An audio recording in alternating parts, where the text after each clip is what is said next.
જય Dwarkadhish, welcome to my YouTube channel Diya cooks creation. આજે આપણે બનાવીશું એકદમ નવી રીતે અને અસલ રાજસ્થાની સ્વાદ સાથે રાજસ્થાની બટાકી। રાજસ્થાની બટાકી બનાવવા માટે મેં અહીંયા સૌથી પહેલાં મસાલામાં 4 નંગ જેટલા સૂકા લાલ મરચાં લીધેલા છે। મેં રેશમ પટ્ટી એકદમ તીખા મરચાં લીધેલા છે। હવે અહીંયા મેં એક તજનો ટુકડો લીધેલો છે અને એક તમાલપત્ર લીધેલું છે અને અહીંયા મેં 1 ચમચી જેટલા સૂકા ધાણા લીધેલા છે। હવે અહીંયા મેં 6 થી 7 જેટલા લવિંગ લીધેલા છે અને હવે અહીંયા મેં એક મિક્સર બાઉલની અંદર લગભગ અડધા કપ જેટલું પાણી લીધેલું છે। તે પાણીની અંદર આપણે એક એક કરીને બધા જ મસાલા એડ કરી દઈશું અને આ રીતે બધા જ મસાલાને આપણે પાણીની અંદર એડ થઈ જાય ત્યારબાદ મસાલાને આપણે અડધો કલાક માટે પલાળવા મૂકી દઈશું। હવે મેં અહીંયા એક મિક્સર જાર લઈ લીધો છે। તે મિક્સર જારની અંદર મેં 3 થી 4 જેટલા તીખા લીલા મરચાં લીધેલા છે અને હવે અહીંયા મેં 1 ઇંચ જેટલો આદુનો કટકો લીધેલો છે। હવે તેને બધા જ મસાલાને આપણે મિક્સર જારની અંદર એડ કરી અડધા કપ જેટલું પાણી એડ કરી તેને સારી રીતે ગ્રાઇન્ડ કરી લઈશું। અહીંયા તમે જોઈ શકો છો અહીંયા આપણી સારી એવી આદુ અને મરચાંની પેસ્ટ બનીને તૈયાર થઈ ગઈ છે। આ રીતે મેં આદુ મરચાં ગ્રાઇન્ડ કરી લીધા છે અને અહીંયા મેં આ રીતે નાની બટેકીને એકદમ સારી રીતે બોઇલ કરીને નોર્મલ રીતે છોલીને એકદમ ઠંડી એવી કરી લીધી છે। તમે જોઈ શકો છો આ રીતે નાની બટેકી ના હોય તો મોટા બટેકાના આ રીતે 4 પીસ કરીને મેં લઈ લીધા છે અને હવે આપણો મસાલો પણ સારો એવો અડધો કલાકમાં પલળીને તૈયાર થઈ ગયો છે। હવે મસાલાનું બધું જ પાણી આપણે નીકાળી લઈશું। અહીંયા તમે જોઈ શકો છો મસાલામાંથી મેં બધું જ પાણી નીકાળીને તૈયાર કરી લીધો છે। હવે તે મસાલાને આપણે એક મિક્સર જાર લઈ લીધો છે, તે મિક્સર જારની અંદર ગ્રાઇન્ડ કરવા માટે એડ કરી દઈશું। હવે મસાલા એડ થઈ જાય ત્યારબાદ 2 ચમચી જેટલું પાણી એડ કરી તેને સારી રીતે ગ્રાઇન્ડ કરી લઈશું। અહીંયા તમે જોઈ શકો છો આપણો સારો એવો મસાલો ગ્રાઇન્ડ થઈને તૈયાર થઈ ગયો છે અને હવે અહીંયા મેં પેન ગરમ કરવા મૂકી દીધી છે। પેન ગરમ થાય ત્યારબાદ તેની અંદર 1 ટેબલ સ્પૂન જેટલું તેલ એડ કરી દઈશું અને તેલ બરાબર ગરમ થઈ જાય ત્યારબાદ તેની અંદર 1 પિંચ જેટલી હળદર એડ કરી હળદરને સારી રીતે આપણે તેલની અંદર સોંતે કરી લઈશું જેથી કરીને હળદરની કચાશ દૂર થઈ જાય અને હવે તેની અંદર બાફેલા બટાકા એડ કરી તેને સારી રીતે હળદરવાળા તેલની અંદર કોટ કરી લઈશું।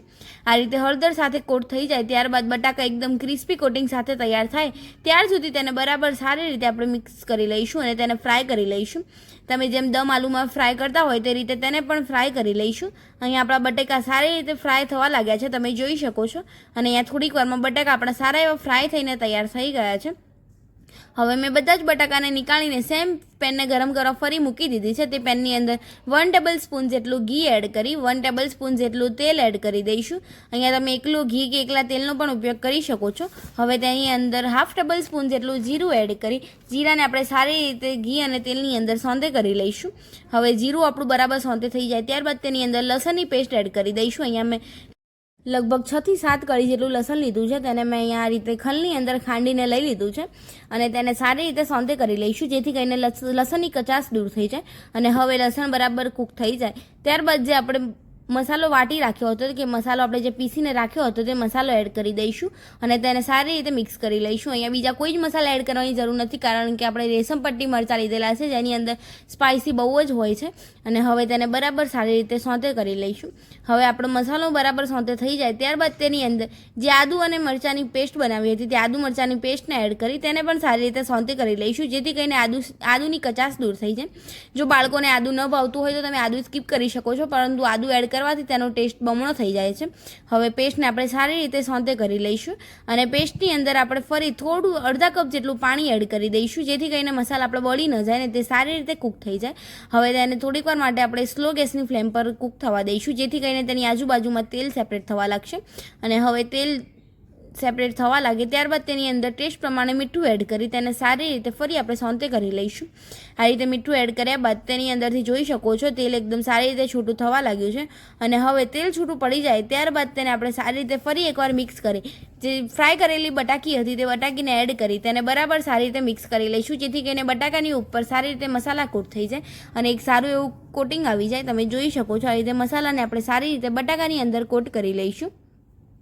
આ રીતે બટાકા સારી રીતે કોટ થવા લાગ્યા છે મસાલાની અંદર, તમે જોઈ શકો છો। હવે બરાબર મસાલાની અંદર બટાકા કોટ થવા લાગે ત્યારબાદ તેની અંદર 1 ટેબલ સ્પૂન જેટલો ધાણા જીરાનો પાવડર અને 1/2 ટેબલ સ્પૂન જેટલું કાશ્મીરી લાલ મરચું એડ કરી તેને સારી રીતે મિક્સ કરી લઈશું જેથી કરીને બટાકાની અંદર મસાલા પણ આપણા સારી રીતે કોટ થઈ જાય। તમે જોઈ શકો છો આ રીતે મસાલાને આપણે સારી રીતે કોટ કરી લઈશું અને અહીંયા આપણા મસાલા સારા એવા કોટ થવા લાગ્યા છે, તમે જોઈ શકો છો અને હવે તેની ઉપર સૂકા કોપરાની છીણ એડ કરી દઈશું। આ રીતે સૂકા ટોપરાની છીણ એડ કરવાથી તેનો ટેસ્ટ બહુ જ સરસ આવે છે અને બમણો થઈ જાય છે। તમે જોઈ શકો છો આ રીતે બધા જ મસાલાને સારી રીતે મિક્સ કરી લઈશું અને તેને સારી રીતે આપણે કોટ કરી લઈશું અહીંયા તમે જોઈ શકો છો આપણી સારી એવી રાજસ્થાની અને મસાલેદાર બટાકી આપણે બનીને તૈયાર થઈ ગઈ છે. એકદમ સરસ એવી ચટાકેદાર તૈયાર થઈ છે. તેને આપણે સર્વિંગ પ્લેટની અંદર સર્વ કરી દઈશું. સર્વ કરતી વખતે તમે જોઈ શકો છો એકદમ સરસ રીતે અને બહુ જ ઝડપી એવી આપણી રાજસ્થાની બટાકી બનીને તૈયાર થઈ ગઈ છે. એકવાર જરૂર ટ્રાય કરજો, બહુ જ મજા આવશે ખાવામાં. અને અહીંયા આપણી સર્વિંગ પ્લેટ પણ સર્વ થઈને તૈયાર થઈ ગઈ છે. અહીંયા મેં સર્વિંગ પ્લેટમાં સૂકા ટોપરાની છીણ નાખીને ગાર્નિશ કરેલી છે. જો તમને મારી આ રેસીપી ગમી હોય તો લાઇક કરજો, શેર કરજો અને કમેન્ટ કરજો. કમેન્ટ બોક્સમાં મને જરૂર જણાવજો કેવી લાગી મારી આ રેસીપી. અને હા, મારી ચેનલ પર જો નવા હોય તો ચેનલને સબસ્ક્રાઈબ કરી દેજો અને બેલ આઇકન જરૂર દબાવજો, જેથી કરીને મારી અવનવી રેસીપી તમને સૌથી પહેલાં જોવા મળે. મળીએ કોઈ નવી રેસીપી સાથે. ત્યાર સુધી બધાને જય દ્વારકાધીશ, જય શ્રી કૃષ્ણ. અને હા, અહીંયા સ્ક્રીન પર મારી ચેનલની બીજી પણ રેસીપી જોવા મળતી હશે, તે રેસીપીને તમે ક્લિક કરીને મારી ચેનલની બીજી પણ રેસીપી જોઈ શકો છો.